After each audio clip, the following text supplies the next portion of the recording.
రామ్ గారు నిర్వహిస్తున్న happy money visualisation 2.0 లో మీరు జాయిన్ అవ్వాలనుకుంటున్నారా? కింద నంబర్లని సంప్రదించండి. నమస్తే రజిత గారు. నమస్తే ఉషా. చాలా సందర్భాల్లో మనం చాలా వీడియోస్ చేసినప్పుడు మీకే డైరెక్ట్ గా కామెంట్ పెట్టిన భర్తలు ఉన్నారు. మీరు అన్ని ఆలోకే చెప్తున్నారు. మా సైడ్ నుంచి కూడా మాట్లాడొచ్చు కదా, మా నుంచి ఎక్స్పెక్ట్ చేయనివి కూడా కొన్ని ఉంటాయి కదా, అవి ఎందుకు మీరు చెప్పరని. సరే, వాళ్ళ క్వశ్చనే తీసుకుందాం. భర్తల నుంచి భార్యలు ఏవి ఎక్స్పెక్ట్ చేయకూడదు అంటారు, అందులో మేజర్ ఏంటి? సో నిజంగానే స్టార్టింగ్ వీడియోలో మనం నవ్వాం, కానీ చాలా ట్రోల్ జరిగేటప్పుడు భార్య బాధితుల సంఘం అని ఇట్లా పెడుతూ ఉంటారు.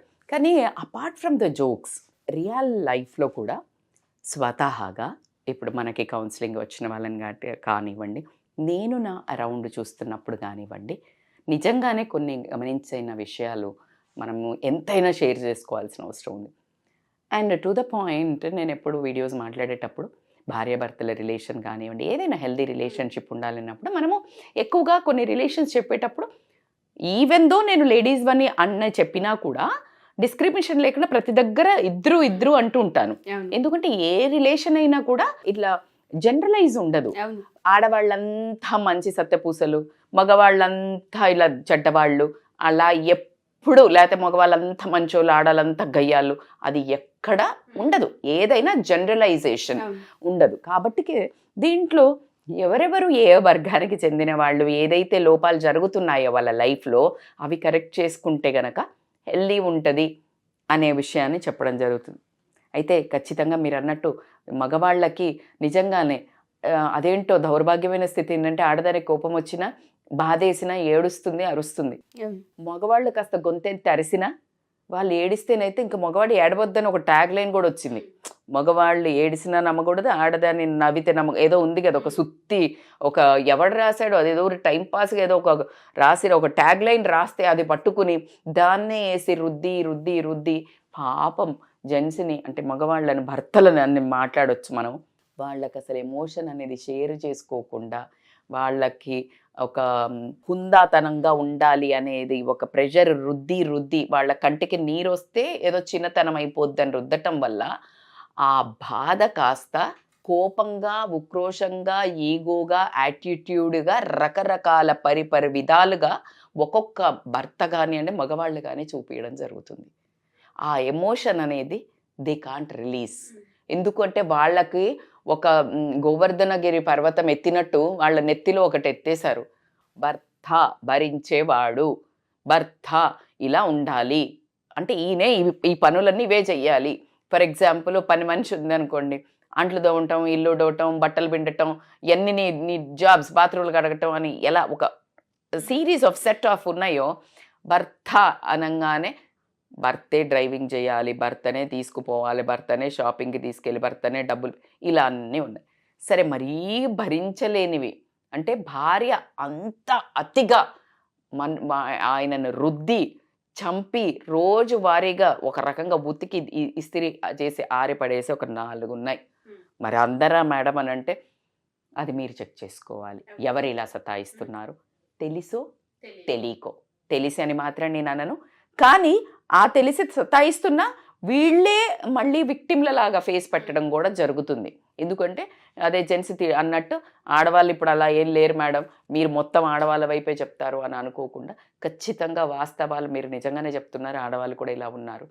దాంట్లో important mind reading. Mind reading అని అంటే ఏంటి అంటే, ఈమె లోపల ఒకటి వేసుకుంటూ ఉంటుంది. ఇప్పుడు వస్తాడు రాగానే ఇలా సినిమాల లాగా, యశ్రాజ్ ఫిలిమ్స్లో లాగా, లేకపోతే ఇంకేదో త్రివిక్రమ్ ఏదో ఒక మంచి మూవీ ఇలా విసిరేసి ఇట్లా రన్నింగ్లో వచ్చి, ఎందుకంటే ఈమె ఆ మూడ్లో ఉంటుంది, ఇట్లా హ్యాపీ మూడ్లా, లేకపోతే ఏదో వెదరో ఏదో సంథింగ్ డిమాండింగ్ అనుకుంటుంది.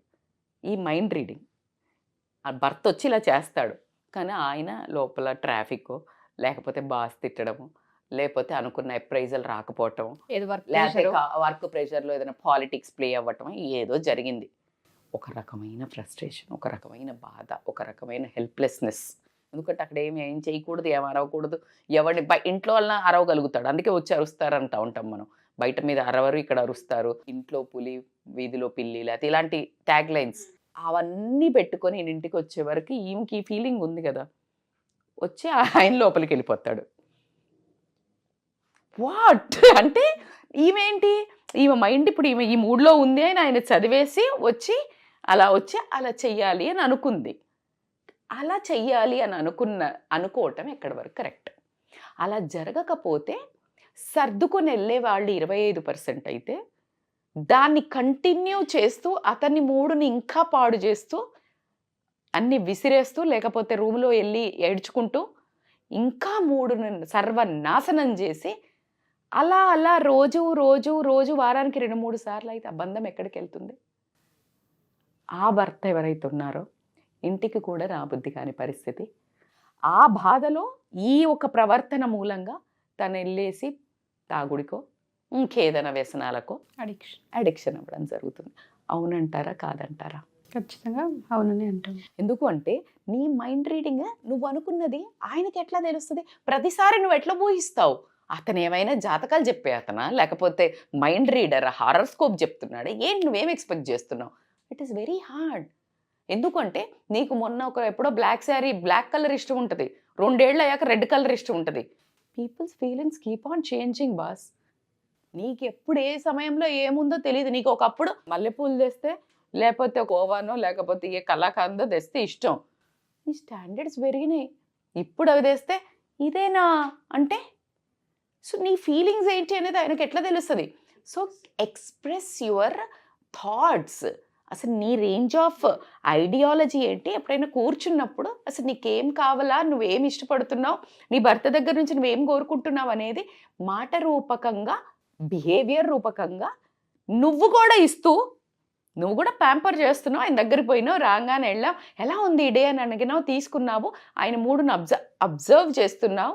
నీ బాడీ లాంగ్వేజ్తో కానీ, నీ కళ్ళతో కానీ, నీ హ్యాండ్ టచ్తో కానీ, నువ్వు ఇచ్చే థింగ్స్, అన్నము అమ్మలాగా పెట్టాలి అని టీ కాఫీలో కానీ, దాట్ షుడ్ షో నీకేం కావాలా. అది కమ్యూనికేట్ చేయగలిగే రిలేషనే కదా మనది. ఇంకెవరో అయితే నువ్వు పోయేసి ఇలా చిలిపిగా నవ్వుకుంటే ఎవరికో అయితే కాఫీ ఇయ్యంగా మనం. So why not do that? So నీ అనుకున్నది నీకు ఏం కావాలో కమ్యూనికేట్ చేయగలిగే తెలివి నీకు ఉండాలి. నువ్వు అలా కమ్యూనికేట్ చేయగలిగినా ఆ భర్త అలా తీసుకోలేకపోతున్నాడు. Sit and talk, simple. గొడవ పెట్టుకొని నువ్వు ఇక్కడ సాధించింది ఏమైనా ఉందా? ఇంకా దరిద్రం చేసుకోవడం తప్పించి బంధాన్ని అతన్ని ఇంకెక్కడికో వెళ్ళేటట్టు చేయకుండా నీ చేతిలో ఉన్నదాన్ని నువ్వే పాడు చేసుకోవడం జరుగుతుంది. సో మైండ్ రీడింగ్ ఎక్స్పెక్ట్ చేయకండి, అవసరం లేదు. ఇంకా అనుష్క శర్మ, మొన్న విరాట్ కోహ్లీ దగ్గర నుంచి ఇంకా వీళ్ళందరూ జెంట్స్ చెప్పేది ఏంటంటే డోంట్ సర్ప్రైజ్ గిఫ్ట్స్. ఏదో ఎంతో ఖర్చు పెట్టి తీసుకొచ్చిన నాకు ఈ కలర్ నచ్చలా అనడం అనేది సర్వసాధారణమైంది. అంటే ఇంక తీసుకురావద్దు, డబ్బులే ఇచ్చి లేకపోతే ఆన్లైన్లోనన్నా చూపించి కొనటం బెటరు అనేది ఓపెన్ స్టేట్మెంట్ అయింది. సో కాబట్టికి యూ కమ్యూనికేట్. మీకు తెచ్చింది నచ్చట్లే కాబట్టి వాళ్ళు కూడా భయపడి లేకపోతే డబ్బులు ఇస్తున్నానుగా ఇగ్నోర్ చేయడం జరుగుతుంది. సో కాబట్టి మైండ్ రీడింగ్ ఎక్స్పెక్ట్ చేయకండి భర్తలో చదువుతారని. రెండోది ఏంటి అని అంటే బేసికల్గా ఈ వైఫ్స్కి అందరికీ ఏమర్థమవుతుందని అంటే, నా భర్త ఫర్ ఎగ్జాంపుల్ నా జీవితం నాశనం అయిపోవడానికి హక్కుల ఈయనే కారణం అంటే సోర్స్ ఆఫ్ హ్యాపీనెస్ అంటే ఈమె జీవితంలో జరిగిన పక్కింట ఈమె మీద ముచ్చట పెట్టో ఏదన్నా పిచ్చి బిహేవియర్ చేయడానికి కూడా భర్తే కారణంగా, అసలు ఇక ఈమె జీవితానికి ప్రతి ఒక్క రూట్ కాజ్ భర్తే. సో ఇలా అని ఎక్స్పెక్ట్ చేయడం జరుగుతుంది. No, you find your happiness. దరిద్రవశాత్తు అట్లా అయిందనుకుందాం, అబ్బా ఆయన అసలు కొంచెం మీడియంగా సంపాదిస్తాడు, లేకపోతే ఏదో అట్లా అనుకుందాం మనం, ఆ వర్గం నువ్వే గొప్ప అనుకుందాం. నువ్వేం చేస్తున్నావు? నీ సోర్స్ ఆఫ్ హ్యాపీనెస్ నువ్వు వెతుక్కో. ఫర్ ఎగ్జాంపుల్ ఇంట్లో కూర్చునే చేస్తున్నావు, యూ డూ సమ్ హాబీ, ఏదో ఒకటి నేర్చుకో, ఏదన్నా ఒక కళ, లేకపోతే ఏదో ఒక హాబీ పెట్టుకొని నువ్వు పని చేసుకో, లేకపోతే ఇంట్లో అప్పాలు చేయి, లేకపోతే వంటలు నేర్చుకో, లేకపోతే కేకులు తయారు చేయడం చేసుకో, బిస్కెట్లు తయారు చేయడం నేర్చుకో, లేకపోతే పచ్చళ్ళు పెట్టు, లేకపోతే ఎన్ని వచ్చాయి. Why don't you find your happiness? లేదు నీకు ఒక ఆర్ఫనేజ్కి పోయి అందరు అనాథ శరణాలకి ఏదైనా చేస్తూ ఉంటే నీ కుటుంబంలో ఎంత ఫ్లరిషింగ్ వస్తుందో. గుడికి వెళ్ళి ఏమైనా సేవ చేయి, అక్కడికి వెళ్ళి సర్వీస్ వాలంటీరింగ్ చేస్తాం. మేము వెళ్ళేవాళ్ళము ఉషా రంగరాజన్ ఇక్కడ మన చిలుకూరు బాలాజీలో ప్రతి ఫ్రైడే వెళ్ళి మార్నింగ్ నుంచి మధ్యాహ్నం వరకు వాలంటీరింగ్ చేసేది. వి డిడ్ ఆల్ దీస్ ఇక్కడ స్కందగిరి టెంపుల్కి. ఎందుకు అంటే యూ ఫైండ్ యువర్ హ్యాపీనెస్. మోక్షం అనేది పరిపరి విధాలుగా ఉంది. నువ్వు ఒక మనిషినే నీ పూర్తి జీవితం నాశనం అవ్వడానికి కారణంగా ఎతుక్కునే బదులు you find your happiness. So ఒక మనిషిని టార్గెట్ చేసి అసలు బాధ్యత అంటే ఇంకా మొత్తం అసలు నువ్వే ఇట్లా ఖచ్చితంగా కరెక్టే కదా పాపం. అంటే నీకు పూచిక పుల్ల వర్కింగ్ లేని వాళ్ళకి పూచికి పుల్ల బ్రష్ దగ్గర నుంచి మొదలు పెడితే నీకు ఇంకా 0 to హీరో అన్నట్టు ప్రతిది నుంచి ఇంట్లో అన్ని సమకూర్చే వ్యక్తికి నువ్వు ఏమిస్తున్నావు? ఎంతసేపు కంప్లైంట్స్, నిందించటం, గయ్యాల్లాగా అరవటం, లేకపోతే ఆ మనిషి ఇంటికి వస్తేనే ఒక వాతావరణం, ఒక యుద్ధ వాతావరణం క్రియేట్ చేయటం ఎక్కడి వరకు కరెక్ట్ అనేది ఆడవాళ్ళు ఖచ్చితంగా ఒకసారి ఆలోచించుకోవాల్సిన విషయం. పర్ఫెక్షన్ కోరుకుంటున్నారు. థర్డ్ పర్ఫెక్షన్ అంటే ఏంటంటే మీకు శుభలగ్నం సినిమా ఉంది కదా, పక్కింటి పిన్ని గారి అదేదో బట్టు చీర చూడు, ఏదో కాసుల పేరు చూడు అనే పాట ఉంది. Wonderful movie. మళ్ళీ మళ్ళీ వేసుకొని చూడమని చెప్తాను లేడీస్కి. అలా ఎప్పుడైతే ఆశ అంటే ఈ భర్త దొరకటం కానీ, నువ్వు ఒక అర్హతకు తగ్గట్టు డబ్బులు సంపాదించే ఆ అట్మాస్ఫియర్ అంటే నువ్వు ఆ కుటుంబంలో పుట్టడం కానీ నేపథ్యంలో ఇట్స్ ఆల్ కర్మ. దాన్ని నువ్వు ఏం చేసినా ఏం అవ్వదు. ఎప్పుడవుతుంది? పాజిటివ్గా ఇప్పుడు నేను చెప్పినట్టు కొన్ని మంచి యాక్టివిటీస్ చేస్తే నీ కర్మని ఇప్పుడు నువ్వు కొంచెం యాక్సిలరేట్ చెయ్యొచ్చు. అలా కాకుండా వాళ్ళు చూడు ఎలా ఉన్నారో, నీకేం తెలుసు, లోపలికి పోయాక తోలు తీస్తాడు కావచ్చు, గొడవ చెయ్యొచ్చు, సైకో అయి ఉండొచ్చు, సాడిస్ట్ అయ్యి, నీ భర్త మీద మీద పడి చెయ్యకపోవచ్చు, లేకపోతే అందరి ముందు చూపించలేకపోవచ్చు, కానీ గమ్మున మంచోడు అయి ఉండొచ్చు. ఎందుకు కెలుక్కోవటం? నీకేం తెలుసు? ఇంటింటికి మట్టిపోయి ఉండడం ఖాయం, దూరపు కొండలు నునుపు, ఇవన్నీ ఊరికే రాలా. సో కాబట్టికి నీ భర్త నీ ప్రియారిటీని నువ్వు ఆయనను అంటే మెచ్చుకోవడమో, అద్భుతంగా చూడడం అంటే బాధ్యతాయుతంగా చేస్తున్నాడు. ఇప్పుడు ఆయన అన్నీ చేస్తున్నాడు, తన పిల్లలకు అన్నీ చేస్తున్నాడు. అన్నీ చేస్తున్నప్పుడు నువ్వు అతి పర్ఫెక్షన్ వేరే వాళ్ళను కొలమానంలో పెట్టుకుని నిందించడము వాళ్లకు అసలు ఎంత పెయిన్ఫుల్ ఉంటుందంటే భర్తకి చాలా కష్టం. లోటు అంటారు కదా, వాళ్ళు అంటే ఎవరో వేరే మొగాడితో పోల్చడం భర్తకు ససేమిరా ఇష్టం ఉండదు.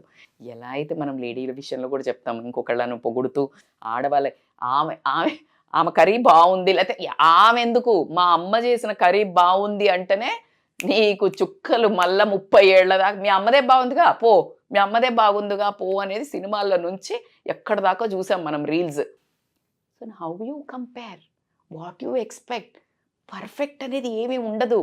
ఉన్న దాంట్లో మనం పర్ఫెక్ట్గా ఆనందించటం అనేది మాత్రం నేర్చుకోవాల్సిన ఇంపార్టెంట్. ఎందుకంటే జీవితం చాలా చిన్నది. నువ్వు అందమైన జీవితాన్ని వికృతంగా తయారు చేసుకోవాలా, చాలా ఆనందంగా తయారు చేసుకోవాలా అనేది భార్య చేతుల్లో ఉంటుంది అనేది అద్భుతమైన కొటేషను. భార్యకి ఒక 4 గోడల్ని సుందరమైన ఇల్లును చేసే ఒక బ్యూటిఫుల్ గృహలక్ష్మి అనేది ఊరిక రాల పేరు. సో కాబట్టి డోంట్ ఎక్స్పెక్ట్, డోంట్ కంపేర్. వేరే మగవాళ్లతో వాళ్ళు ఇలా ఉన్నారు, ఇలా చేశారు, ఇలా చేస్తే శుభలగ్నం సినిమాలో ఆమెని పరిస్థితి ఏమైందో నిజ జీవితంలో కూడా నీ మీదున్న గౌరవం కానీ ప్రేమ కానీ పోయి ఒక భయము, ఆందోళన, స్ట్రెస్ గురయ్యి ఈ ప్రేమ, ఎఫెక్షన్, అనుబంధం అనేది డిస్కనెక్ట్ అవ్వడం జరుగుతుంది. కాబట్టి be careful, don't expect perfect. ఎక్కడ ఎవ్వరు పర్ఫెక్ట్ లేరు, ఉండరు కూడా. సో కాబట్టి పర్ఫెక్షన్ అనేది పదాన్ని నువ్వు పర్ఫెక్ట్గా ఉండు, ఆటోమేటిక్గా ఎదుటి వాళ్ళు నీకు పర్ఫెక్ట్గా కనిపిస్తారు. అండ్ ఇంకొకటి ఏంటంటే ఫైనాన్షియల్లీ ఫుల్లీ డిపెండెంట్ అవ్వడం అనేది మరి ఎక్కడ వరకు కరెక్ట్? మనం అందరము యుద్ధాలు, ఇంటి పనులు ఇద్దరు కలిసి చేసుకోవాలా, అన్ని చెయ్యాలా, ఏమి చేయడం ఆయనైతే అని బోలడం అంది అనడం జరుగుతుంటుంది హస్బెండ్స్ని. నువ్వు ఫైనాన్షియల్గా సపోర్ట్ చేస్తున్నావా? ఆలోచించుకో. ఫైనాన్షియల్గా సపోర్ట్ చేయడం కాకుండా తన జీతము ఫర్ ఎగ్జాంపుల్ 20,000, 30,000, 50,000, 1,00,000, నువ్వు ఆ ఉన్న దాంట్లో 25% ఇంట్లోకి ఖర్చు పెట్టి మిగతాది ఒక 25% రేపు పిల్లలకు కానీ దేనికి కానీ క్రైసిస్ మేనేజ్మెంట్కి కానీ తీసి మిగతా ఒక 50% ఇన్వెస్ట్మెంట్కి నువ్వు గనక ప్లాన్ చేసినవంటే నీ భర్త నీకు ఇచ్చే రెస్పెక్ట్ అంతా ఇంత ఉండదు. అలా కాకుండా ఈ అమ్మ ఇది కొన్నది, ఈ అమ్మ అది కొన్నది అని చెప్పేసి నక్లెస్లని, వడ్డానాలని 50,000 పెట్టి చీరలు, 30,000 పెట్టి చీరలు, లక్షలు పెట్టి చేసి బ్యాంకుల్లో పెట్టి మనిషిని రక్త పింజర్లాగా తాగేసి ఇది కొనలేదు అది కొనలేదు అంటే ఈ భర్త కెపాసిటీ నీకు తెలీదు. ఎక్కడి వరకు న్యాయం?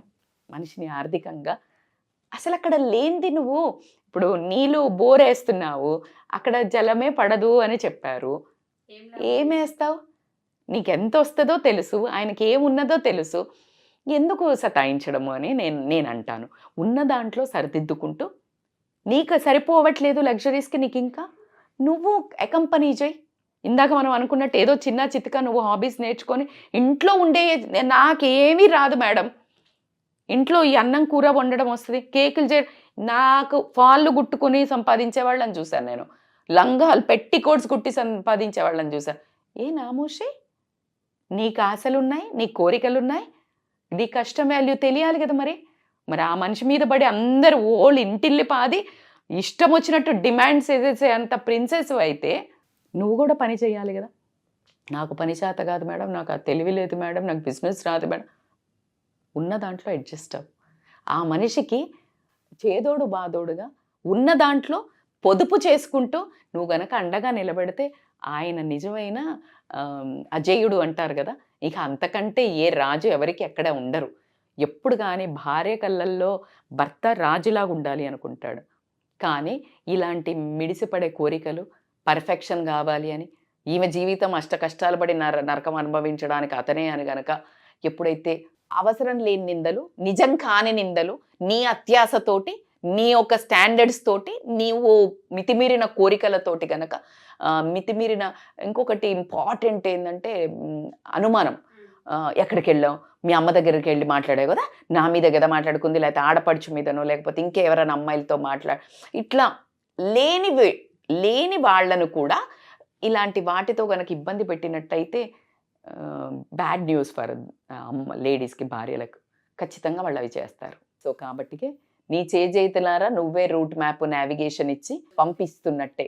చిన్న ఎగ్జాంపుల్, చాలామంది ఇంట్లో చిన్నపిల్లలు ఉన్నా, మీ పిల్లలు చిన్నప్పుడు కనుక ఒకసారి గుర్తు తెచ్చుకోండి, వాడు పాకుతూ వెళ్తుంటాడు, అక్కడ ఏదైనా వేడిగా ఉంటుంది, నాన్న అటు వెళ్ళకరా కాలుతుంది, నాన్న అటు వెళ్ళకదా, వాడు ఖచ్చితంగా వెళ్ళి, అసలు వాడికి ఐడియా ఉండదు, మేబీ అటెటో వెళ్తుంటాడు కావచ్చు, నువ్వు అది వెళ్తావురా కాలుతుందిరా అంటే వెళ్ళి కాల్చుకోవడం జరుగుతుంది.